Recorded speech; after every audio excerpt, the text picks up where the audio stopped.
everything's looking and sounding good, so anytime. All right. Well, first of all, thanks for doing this. We appreciate it. Our pleasure. Let's talk first of all about Sears being a family tradition with the Brennans. Tell me how the whole thing began. Well, actually, my grandfather started with Sears in 1898. He was one of a family of four children, and the other two people were school teachers, and one was a postman, and my grandfather went to work for Sears. And he had a big family. He had 8 kids, and 6 of the 8 kids ended up going to work for Sears, including my father. So we've had a direct connection with Sears from 1898 until almost the end of the century. Why was Sears such a good place to work in those days? Why did it attract him and your father and the uncles? Good question. First of all, it was a growth company. Secondly, it was a stable company. It offered wonderful benefits to its employees, including profit sharing, which was instituted in 1916. It was the first major company in the country to share a part of the profits with the employees. And so people tended to come to work for Sears, and they stayed with Sears for their entire career, as I did. I spent 39 years with Sears, and my father worked his whole career with Sears. Unfortunately, he died quite young, but he spent his career, and I had several uncles who also had their whole careers with Sears, including one that was with Sears when I was heading the company. Sears, in the days when your grandfather started with the company, sold just about everything you could think of, from stoves and clothes and everything, all the way up to houses. I mean, Carlinville, Illinois is full of Sears houses. Sears houses, right. Well, the idea was that Sears was the place you could buy anything. And in effect, in those days, we were a rural economy. In fact, we were just in the catalog business up until 1925. And what we did, what Richard Sears and Julius Rosenwald did, is brought to the smaller towns in America the ability to buy a wide assortment of merchandise at very competitive prices. Yeah, and you're right. This was a rural economy. You couldn't go to the store and buy all the stuff. You didn't have the critical mass to get all that down here. Right. What drew you into the company? Well, I was attracted to retail as a very young man. I started with a company called Benson Rickson. They were in the clothing business here in Chicago. I started with them when I was in high school, and coincidentally, they opened a store, or bought a store, in Milwaukee. I went to Marquette to college, so I worked for them for 4 years while I was going to college. And then when I graduated, they offered me a job as a full-time assistant buyer, which for a guy 21 years old was a pretty good opportunity. But in the back of my head, I thought I wanted to be in retailing, and I wanted to be with the best. And so on a whim one day, I gave them a call and went over and had an interview and was hired. And was hired as a salesman in Madison, Wisconsin, selling men's furnishings. Now, what year was that? That was 1956. 1956. Retailing in America had undergone some dramatic changes at that point. Mm-hmm. We saw, housing patterns, everything changed right after the war with the interstate highways. Right. How did retailing change, start mushrooming in those days? Well, there were basically a few national firms: Montgomery Ward, J.C. Penney, Sears, Roebuck and Company. There was a chain of department stores that still exists today called Federated. And there was a move from the city, from the core city, into the suburbs. And as a result of that, shopping centers were built. And Sears was a pioneer in the shopping center business. We actually were in the shopping center business. And so what we were simply looking for is following the growth patterns of the demographics of the time. And there was an opportunity to build a huge number of stores. And so in those days, through the 50s, 60s, 70s, there was a huge expansion of retailing, and all of us participated in it. And as part of that, the shopping center developed, and the specialty store concept with the big box stores, so to speak, ended up being the core of a mall, a regional shopping center. Now, for a young man on his way up, you started working your way up the positions in management, managing stores, and then chains of stores or districts. Exactly. That's how you moved.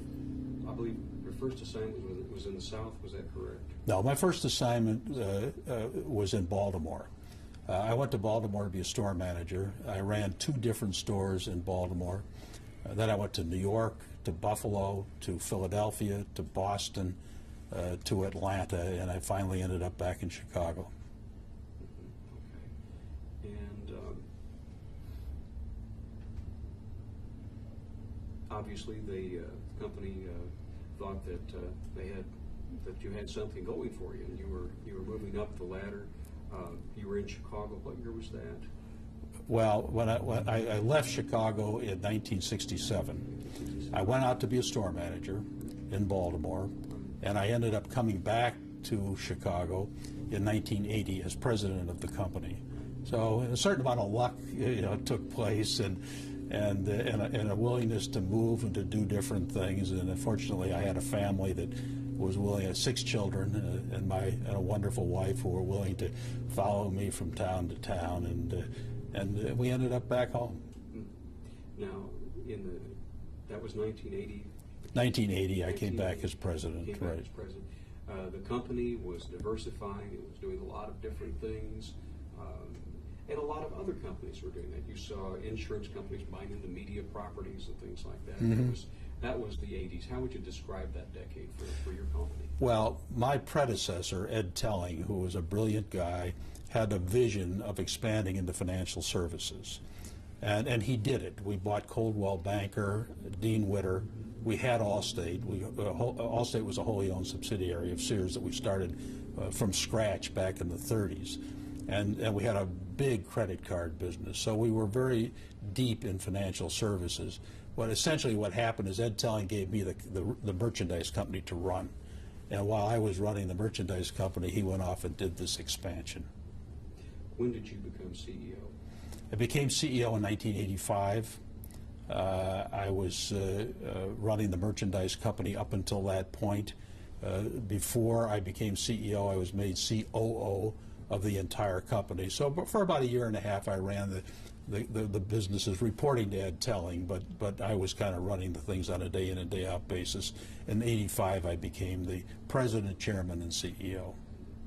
And how did it come about that a number of years later, I'm sure as business trends shifted and the market forces shifted, you decided to refocus the company back to its roots, back into retailing? Mm-hmm. Right. Tell us about that. Right. The essential issue was that we were successful in diversifying. I mean, great companies, Coldwell Banker, Dean Witter, Allstate. The problem was that we had a single stock, and the investor didn't want to buy a retail stock in order to get a financial services company. And so our stock was terribly undervalued. We never really got credit for the value that we had created.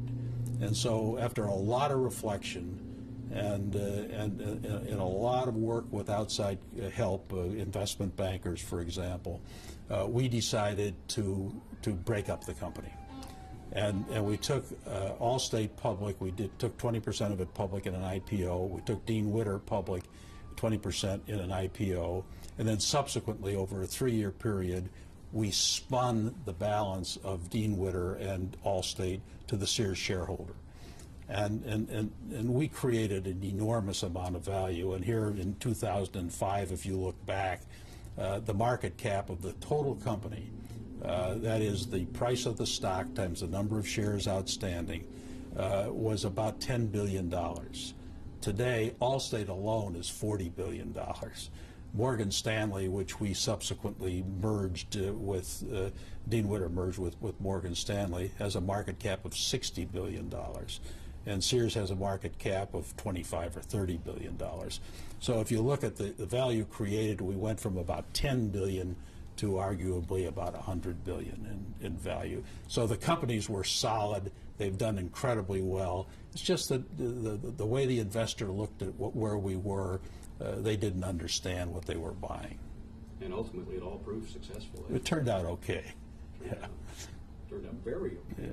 Yeah. You also, in going back and looking at some of the literature and remembering the marketing as it changed over the decades when you were in control, you always had an eye out for modernizing the company, making it appeal to contemporary tastes. Can you talk about that a little bit? Well, you know, basically, I'm a retailer under all of this. I've done a lot of things. I've been involved in a lot of things. I still am. But basically, you know, I started out selling merchandise, and I was a store manager. I love being a store manager. The store running a big Sears store is one of the great satisfaction jobs that you could possibly imagine. And so I love the detail of the store. And we launched a program in the early 80s called the Store of the Future. It was an attempt to take, you know, what arguably was a company that maybe had grown a little bit stale, and to look at each piece of the company, each piece of the store, because all the company was 1,000 of the single stores that are the essence of the business, and so we had a lot of fun doing that. We took 3 stores in 3 parts of the country, in Texas, in Boston, and here in Chicago, and we took a third of the store and we worked on bringing it up to date, and then ultimately put together a single store. And over a period of years, we remodeled all of our stores to conform to the store of the future. When you would look into the craftsman line, the tools area, the section there, it was all the logos looked right. Everything was colors were matched. There was a commonality that said to the customer, "You've come to the right place. This is where you can get what you want in this particular business, whether it be appliances, whether it be hardware, whether it be lawn and garden, whether it be apparel." You also went out and drew some star power in some of the lines, like Cheryl Teagues came and worked as a spokesperson for the company. Yeah, Cheryl Teagues, Arnold Palmer. Arnold was a terrific spokesperson for Sears. He still is a terrific spokesperson for golf and for the country.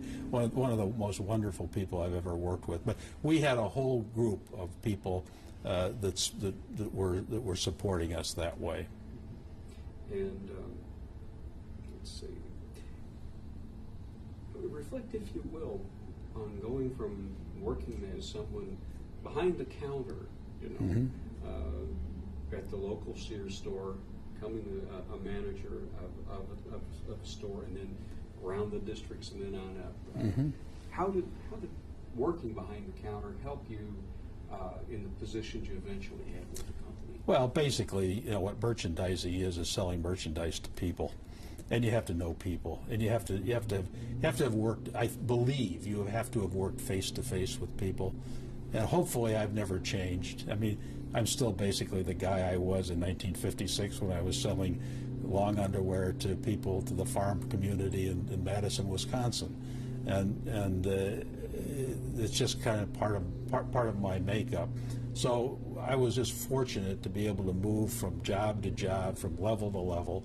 And in those days, I was considered to be quite a young guy for the jobs that I had. So I almost always had people working for me who were considerably older than I was, and it worked out. You know, I'm blessed, I think, to have had the privilege of doing all those different jobs. You joked a little earlier with your executive assistant about having had 2 or 3 or 4 retirements so far. Right. When you retired from Sears at the top, you must have been very proud of what you accomplished there. I've always been proud of that. Because of my family heritage, because my family has been part of Sears almost from the beginning. It's a love that I've had that's hard to duplicate. But you go on to other things, and I have been fortunate to be able to do a lot of other things. I'm on 6 large corporate boards today, public company boards, which is very unusual. It's probably too many today, and hopefully my next retirement will be paring back a little bit of what I'm doing. I want to move on to one of those areas. Executive chairman of AMR, worked with American Airlines through some very difficult times. Yes. Let's talk about that. How did you come to be with them? Well, I was on the American board for about 15 years, and it's a great company. There's a great similarity with American and Sears. I mean, you're dealing with the American public, and you're dealing with customers. The family approach within American, people are proud of the company. The employees represent the company very well. Tough industry. 9/11 happened. The industry was decimated, and we had to make huge adjustments. Then, about 2.5 years ago, when the costs were so high and the business wasn't so good and oil prices were beginning to go up, we had to go to our employee groups and ask for some concessions. They gave us those concessions, but in the course of all of that, we kind of fell into a crisis kind of situation. So I was asked to be executive chairman, and we appointed Gerard Arpey as our CEO, and he and I worked as a team over the course of about 1.5 years to try to stabilize the company.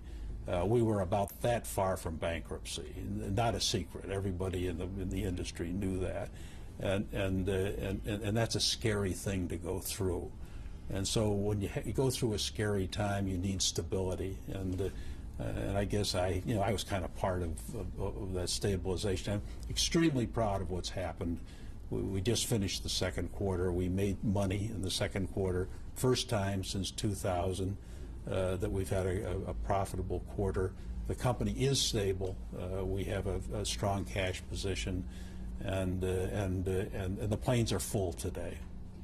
And it's a huge impact on the state of Illinois in particular. When you look at, you go out here to O'Hare and you see the American presence there. What does that mean to the state of Illinois to have that company up and healthy, finally turning a profit? I think it's incredibly important. Our base is in Dallas-Fort Worth. That the company is headquartered in DFW. The second biggest market is Chicago, and we are a very big player here. There are 2 airlines, of course, that are the major servers of O'Hare, and O'Hare is a gateway to the world, and the world is what the future is. I mean, we're looking ahead today at commerce between Asia and Europe and South America and the Middle East. Unbelievable. And the link with all of that is the airline business.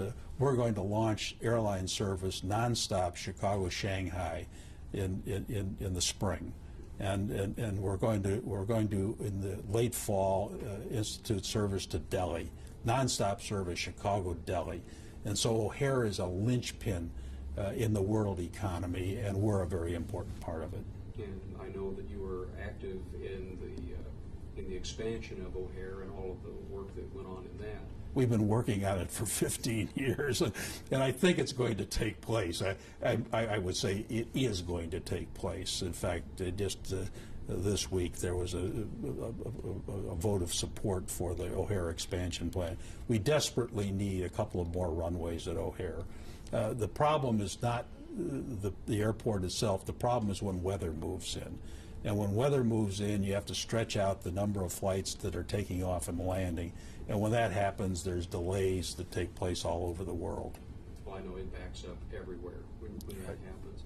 I need also to turn to some of your work in the civic arena as well. I know that your long affiliation with Marquette continues to thrive, and of course DePaul University. Let's talk about those 2 institutions first. Well, I went on the board of each of them. It's very unusual to go on the board of 2 major universities that are only 100 miles apart.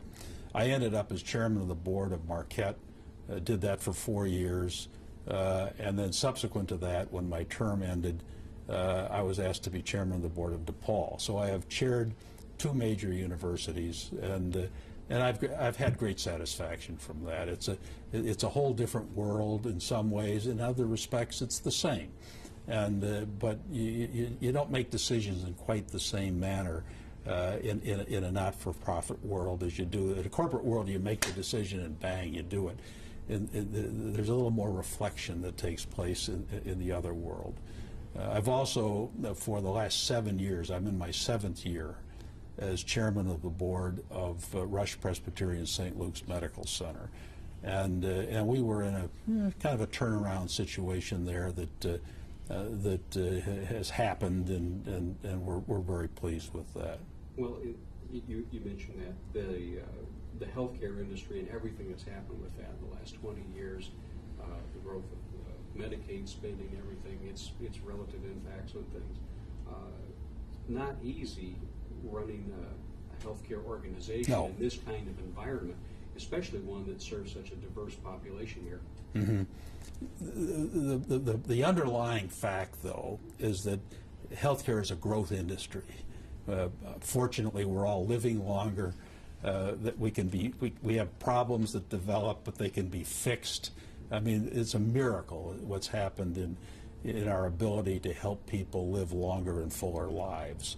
And so anytime you're looking at an institution or an industry, what you want is the ability to grow. And so healthcare is a growth industry. It's fraught with problems. It's fraught with funding problems. Medicare, Medicaid is a big issue. Managed healthcare is a big issue. Prescription drugs is an issue. And so what you have to do is be very good at it.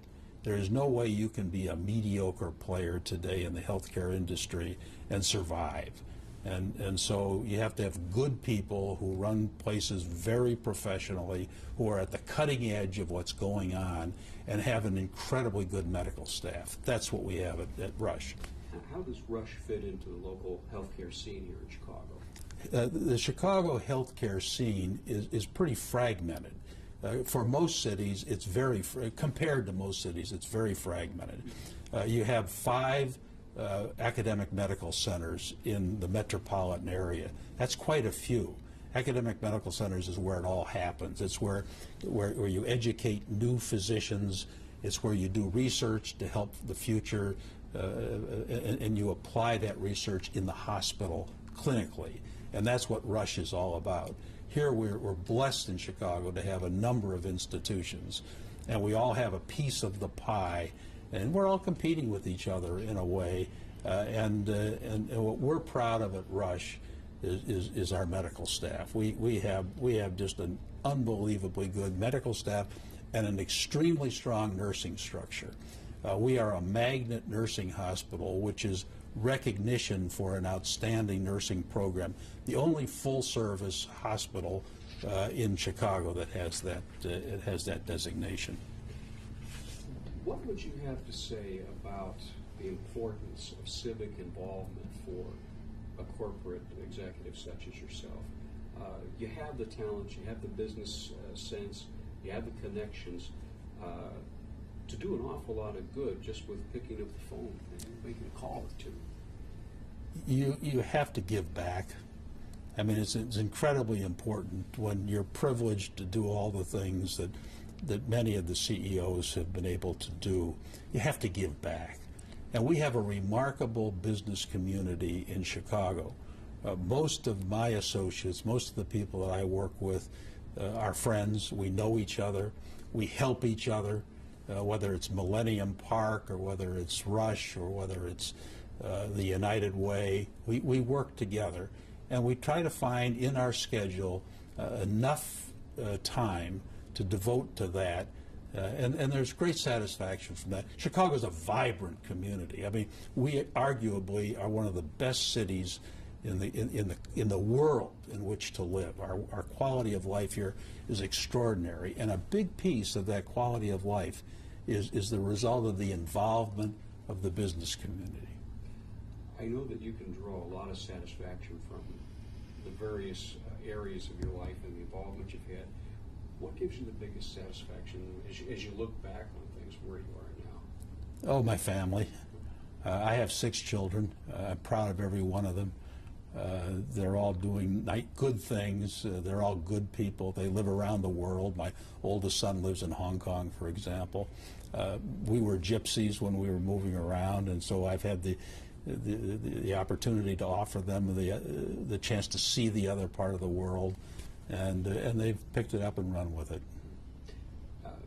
You kind of hinted at maybe another retirement in the offing. What's next for you? I'm not going to retire. I will do something. You know, I may not do as much as I'm doing now. I like to work. I have a full-time office. I'm blessed with an assistant who is extraordinary. She has been at my side helping me for 25 years, and Lou Frizz, I worry though if she ever decides to retire, then I'm probably going to have to follow her because I depend on her so much. So you expect to keep your hand in something? I will. Yeah, as long as God willing, you know, as long as I have good health and I have energy, and so far so good. Thank you so much. I think that went very well. Good. Is there anything I didn't talk about? No, I think that they're very well done. Thank you. I enjoyed very much going down to SIU and receiving the Lincoln Laureate Award, and there were 400 or 500 people there, and every one of them came through the line. Every one of them, I stood next to Jackie Joyner Kersey, who was a very popular choice, obviously, and is from that area, the East St. Louis area, and she is a charming person, and so the two of us met a lot of people.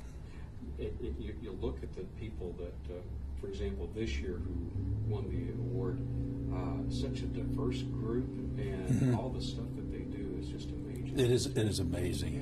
Yeah. Just listening to the biographies as the presentations were made was exciting. It was exciting to be part of it, but it was to see, as you say, the diversity of what people have done, and all people that have their roots here in Illinois. Mm-hmm. It's fascinating. It turns out that we can stop.